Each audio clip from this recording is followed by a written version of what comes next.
Alright, I'm back. My phone ran out of storage, so I had to go delete some stuff. Also, this is running a lot longer than I thought, so whoever watched all of the last one and watches all of this, you're a trooper. Thank you. Anywho, I was talking about, let's see. So yeah, it's a weekend, janitors are in there, blah blah blah. Anyways, so I decide, you know what, let's go with these punks. Let's fucking climb this school roof. Great idea. So I proceed to follow them up on top. We pulled like a trash can over and used it to climb up onto a canopy, and we're up there for 10 minutes or something. And we hear a yell, hey, get down. And one of them just yells, run. And, I'd never been in that situation, so my mind just flips to the first thing it heard. So we start taking off. And this would have worked well, too, we're in it. We're committed now. We're trying to get away. So we're running around. We go to the other end of the school. We can't find shit. So we go back to the place where we got up in the first place to get down. And there was a point where I saw where a canopy went kind of low to the ground, where I considered just kind of getting on that and jumping off. Probably would have hurt myself real bad. So good thing that I didn't do that. But anywho, so we get down, we take off. Well, I'll get onto that in a second. So we take off, and I pick up my buddy's like phone and shit that he left down there. And anyways, now what we could do is essentially, if we hook around the school, which would be very easy to do, there'd be no way. There's no road, so there's no way there's about to be a car, and there's no way this car could follow us. And then there's a little alley into the neighborhood, we'd be gone. It'd be beautiful. It's not what happened. So instead, I take the lead. I'm freaking out. I run straight into, down a sidewalk right alongside the road in an open field with nobody around me. And two of my buddies, Kirby and Justin, come along with me. So all three of us and we start walking. Best part, we walk. That was my idea. Great one. Anywho, police car fucking yeets around the corner, and sirens on, and we ran for about half a second, then I thought, well, this is it. So we fucking, stop, hands up, and fucking couple more squad cars pull up, guns are drawn, and we are on the ground. So at this moment I realize it's only Justin and Kirby. There's somebody missing. That guy can't quite remember. He is not there. So I find out what happens to him a little later. But shit, just dropped something. Anyways, so basically we get picked up, put in the back of a handcuffed squad car. We're in the squad car for a couple hours. We're right across the street from this house, by the way. And this guy's parents, sitting outside just watching what the hell's happening. And his dad luckily comes over, and this guy hates this dad hates the cop's guts, because this cop is a douche. And he saves us from getting fucking taken to jail, and we just get a warning, no fines. While we're actually handcuffed in the squad car, they have to call the fire department to go up on the roof to look if we had any tools, and we were trying to burgle shit. We were not, so we were good to go. Anyways, so we're off the hook, and we go back to this guy's place, and he's there. Turns out he stayed on the roof and waited for us to draw the cop's attention, and then he just got down, walked home. I believe he said he waved to some of the janitors, too, on his way out. So, but yep, just walked on home. So, other thing was he had graduated already. So, he had no repercussions.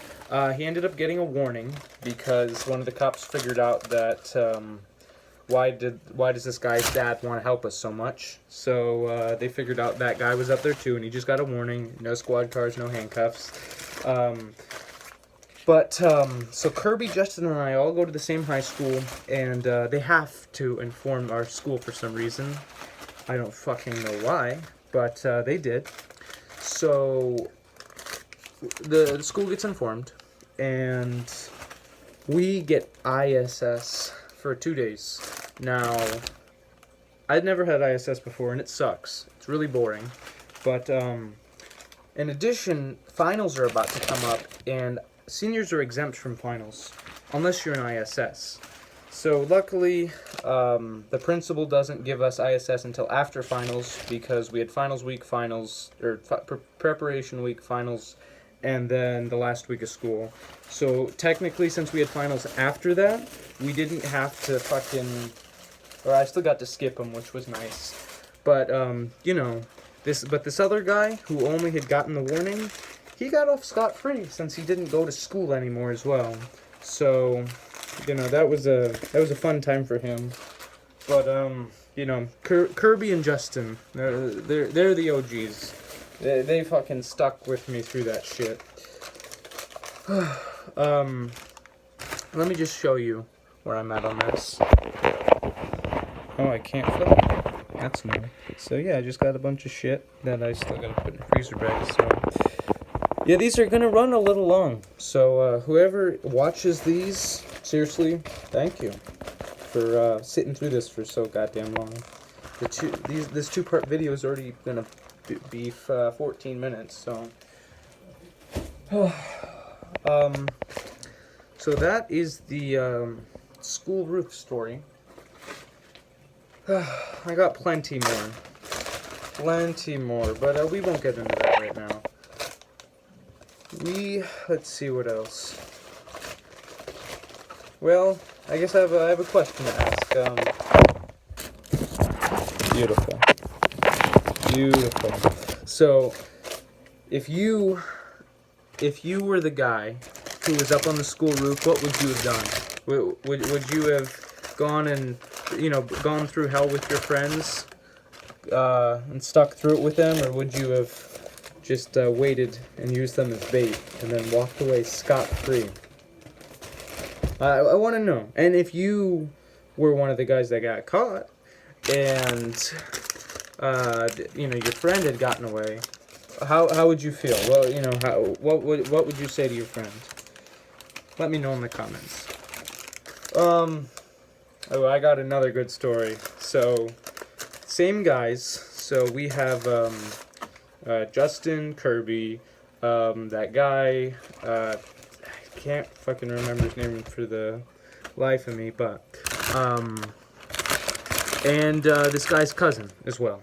And we decide that we are all gonna go canoeing. Because I bought a canoe a while back and we didn't get to use it much.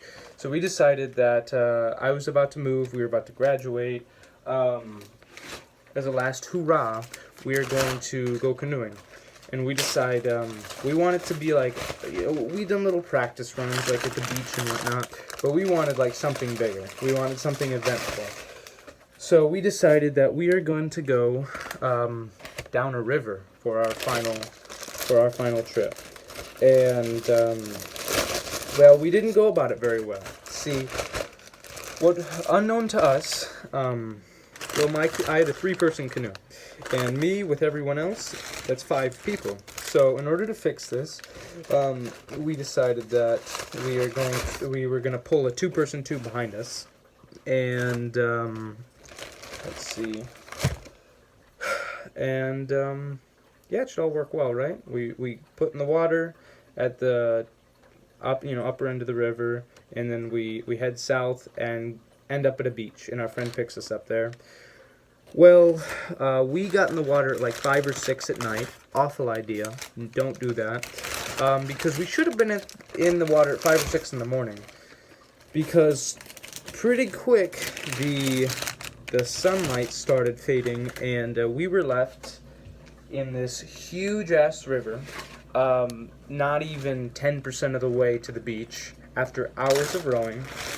No way to get out. It was just mangroves, deep murky water, mangroves on each side. I mean, there's no way you can really get through them that well. Not pull a canoe through it. You abandon everything to get out. So, and we're going down. It's getting dark. We're like, you know what? Let's turn back. So we turned the canoe around, which was an awful idea. I'll get onto that later. But we turned this canoe around, right? And we realize with how the canoe sits and the tube sits in the water, they do not complement each other well. The canoe is sitting kind of high up in the water, so it's like, it's not taking much friction from like the water, so it's not benefiting much from the slow water flow, but it's pretty windy blowing north, so we're catching a lot of wind, so we're already going slow because of that. But then this tube, unfortunately, it's slow in the water, so it's kind of like dragging in the water's pretty slow and we're rowing faster than that. So pulling this tube, it is dragging us and making us even slower, and so not a great combo. And we gave paddles to the guys in the back, but one of them was actually trying and the other one did not care at all, so he was just chilling so the tube would get lopsided and kind of come up to us and then have to go back because it was getting too close. It was a mess. But so after this, it's getting dark. We're like, we got to get out of here, right? So, and I don't know if you've ever been canoeing, but it is, after you've been out on the lake for a while, it is some work, especially if you haven't hit the gym in the past couple of months. You're in for something fun. So we are trying to get somewhere. I have my phone, and I'm calling people. I'm sending them my location. I'm trying to look on the map where we can, beach, but for as far as the eyes can see, it's just all mangroves. And we're in Texas, by the way. Beautiful thing about waterways in Texas, alligator infested. So that's pretty cool too. So the guys in the back already are in the water with alligators essentially, and if the canoe flips out in the middle of a river, we have a 100-foot plus swim to either side, and the joy of trying to crawl through those mangroves, which probably have some alligators sitting in them. So that's fun too. So we're going. It starts to sprinkle a little bit, lightning and thunder. We sang 100 bottles of beer on the wall. That did not last long. We got through the whole thing and barely got anywhere. Anyways, so I finally link up with this guy's dad and his sister Bailey, and another pal I have, Chris, who was gonna come along. Thank God he didn't, because he saved us. So we hook up with these guys. So we hook up with everyone, and it's dark, and we see their flashlights, and we're like, there it is. So we turn the canoe, like we've been out here for 4 or 5 hours. There's thunder, lightning, sprinkling a little bit, and we're worried if this canoe fills up, it's gonna sink, and we're gonna go with it. So we're rushing, we're tired, we just want to go to bed.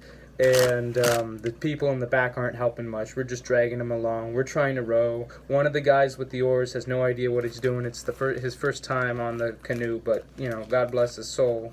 He fucking helped us. And 100 feet out maybe, and the mangroves are gone at this little tiny part. We see the lights. We're about to make it. Turn the canoe a little too fast. Catches the water the wrong way. Damn thing flips. And I was about to sell this canoe too. So I mean, what's going on? Every man for himself? Are we hauling this thing to shore in alligator-infested waters? So what ends up happening is I'm a little bitch.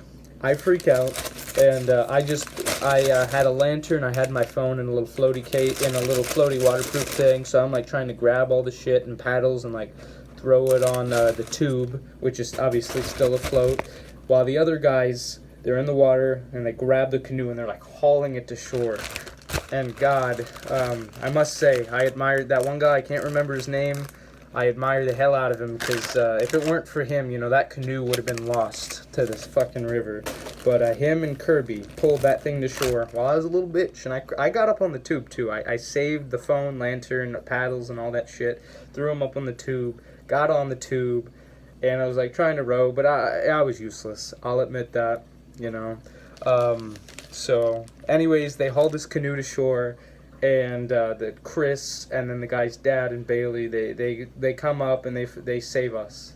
Chris actually wasn't there yet, so we pull the canoe out of the water. Justin lost his shoes, so he's like walking on like this coarse ground trying to carry the damn canoe.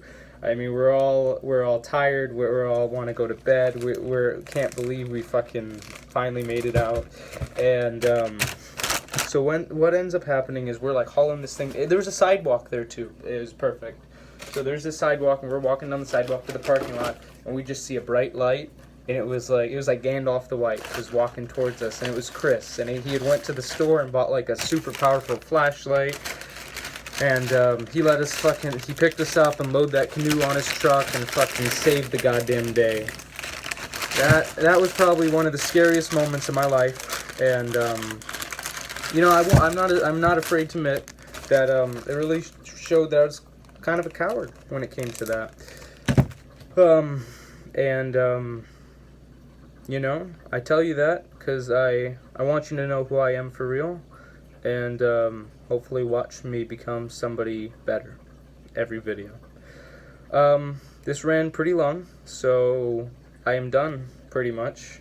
I'll show you real quick. I just had to bag up all this food I got.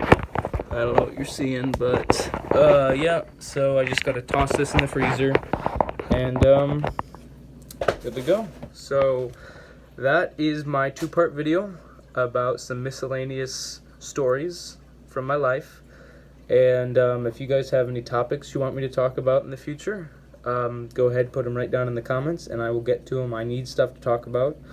I'm going to start caring about these a little bit more. Not going to buy anything. Still going to be on this laptop and this phone. Awful quality video. But the quality of what I say and do is hopefully going to improve. So let me know what you got. And until next time, take care.